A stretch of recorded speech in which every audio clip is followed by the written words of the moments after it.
जय श्री कृष्णा दोस्तों, कैसे हैं आप लोग। मैं आशा करता हूं कि आप सभी अच्छे होंगे।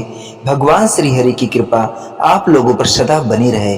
तो दोस्तों, आज की वीडियो में हम जानेंगे कि माता राधा रानी की मृत्यु कैसे हुई। आज की कहानी बड़ी ही धार्मिक और रोचक है।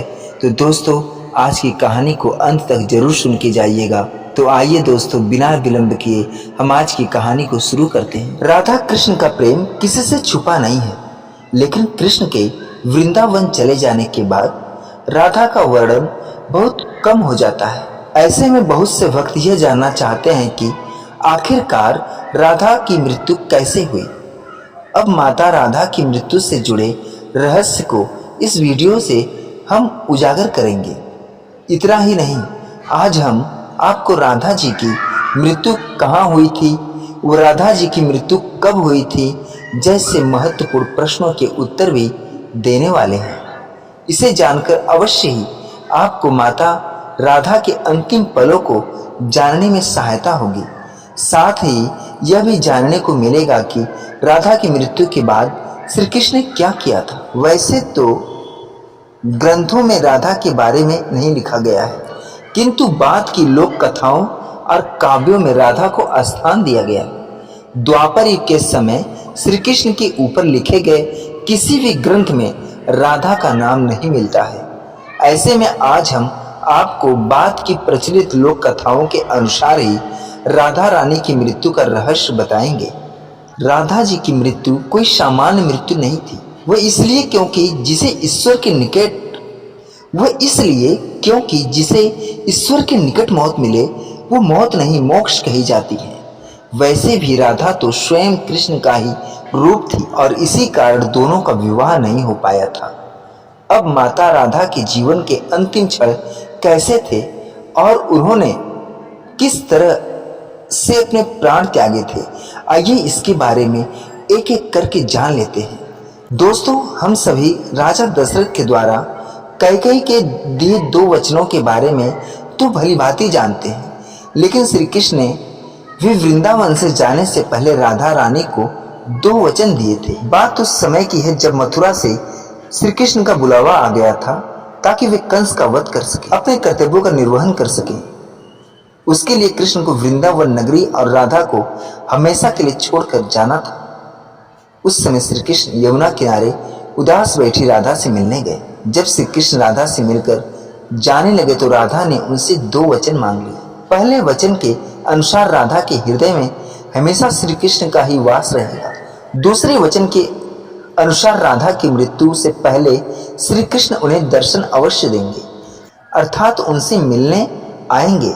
श्री कृष्ण राधा को ये दोनों वचन दिए और बदले में एक वचन ये मांग लिया कि राधा कृष्ण की याद में अब एक भी आंसू नहीं बहाएंगी। इसके बाद श्री कृष्ण मथुरा नगरी चले गए। मथुरा जाने के बाद श्री कृष्ण ने दुष्ट कंस का वध कर दिया था। इसके कुछ वर्षों के पश्चात वे द्वारका बस गए थे। वहां उनका विवाह रूकमणि जी से हो गया था। श्री कृष्ण की कुल 8 पत्नियां थी। दूसरी ओर राधा का भी विवाह अपने ही गांव के किसी यादव से हो गया था।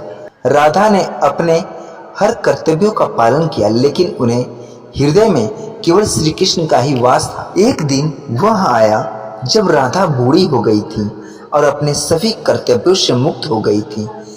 तब वे बरसाना से द्वारका की ओर निकल पड़ी। द्वारका के राजभवन में उनकी भेंट श्री कृष्ण से हुई। श्री कृष्ण ने उन्हें राजभवन में ही एक देविका के तौर पर रख लिया था। हालांकि अब समय का चक्र बदल चुका था और दोनों को ही अपने कर्तव्यों का निर्वहन करना था।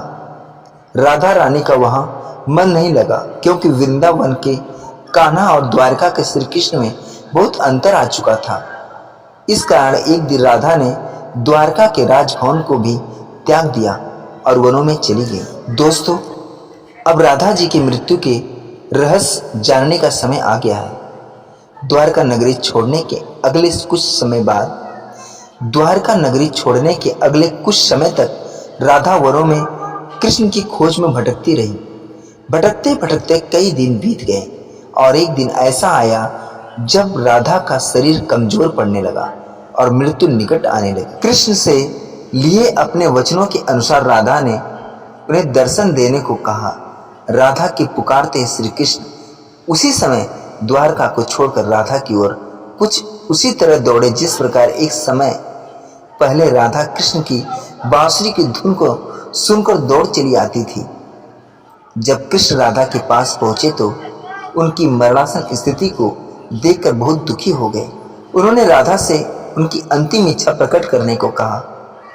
इस पर राधा ने उन्हें फिर से उसी धुन में बांसुरी बजाने को कहा जिसे वृंदावन में बजाया करते थे। यह सुनकर श्री कृष्ण अपनी बांसुरी उठाई और उसे बजाने लगे। कहते हैं कि श्री कृष्ण ने दिन रात बिना रुके बांसुरी बजाई। बांसुरी की यही धुन सुनते सुनते ही राधा रानी ने अपने प्राण त्याग दिए थे। यह भी कहते हैं कि राधा की मृत्यु को देखकर स्वयं नारायण अवतार श्री कृष्ण भी इतने दुखी हो गए थे कि उन्होंने अपनी बांसुरी भी तोड़कर फेंक दी थी और फिर कभी उसे हाथ तक नहीं लगाया था। आशा है कि आपको अपने प्रश्न राधा की मृत्यु कैसे हुई का उत्तर मिल गया होगा। अब यदि आपके मन में यह प्रश्न है कि राधा रानी की मृत्यु कहाँ हुई, तो इसका कोई स्पष्ट उत्तर नहीं है। वो इसलिए क्योंकि द्वारका नगरी को छोड़ने के बाद राधा वनों में चली गई थी और कई दिनों तक वहीं रही थी।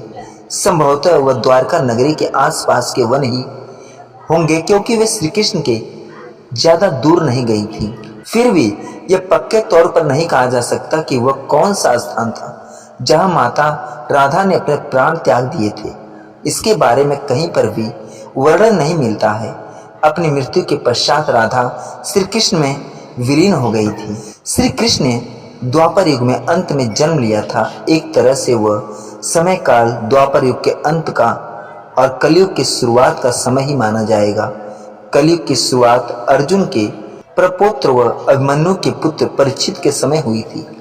एक तरह से श्री कृष्ण की तीसरी पीढ़ी में इसकी शुरुआत हुई थी। हालांकि श्री कृष्ण का पूरा परिवार तो गांधारी की दिए गए श्राप के कारण पहले ही मृत्यु के गोद में समा गया था।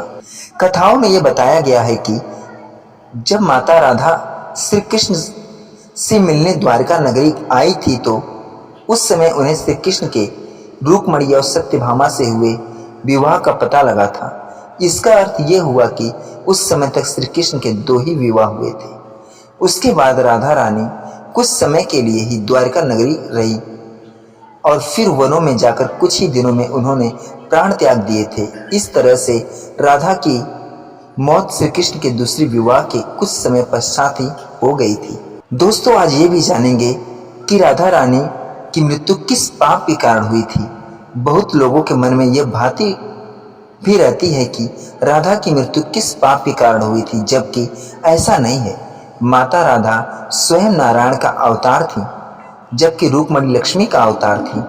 श्री कृष्ण व राधा दोनों ही नारायण अवतार थे और इसी कारण दोनों का विवाह नहीं हो पाया था। नारायण को किसी तरह का पाप नहीं लग सकता है, तो यह बात बिल्कुल मिथ्या है कि राधा की मौत किसी पाप के कारण हुई थी। ये लोगों के द्वारा सनातन धर्म का दुष्प्रचार करने के लिए फैलाया गया है, एक भ्रम है।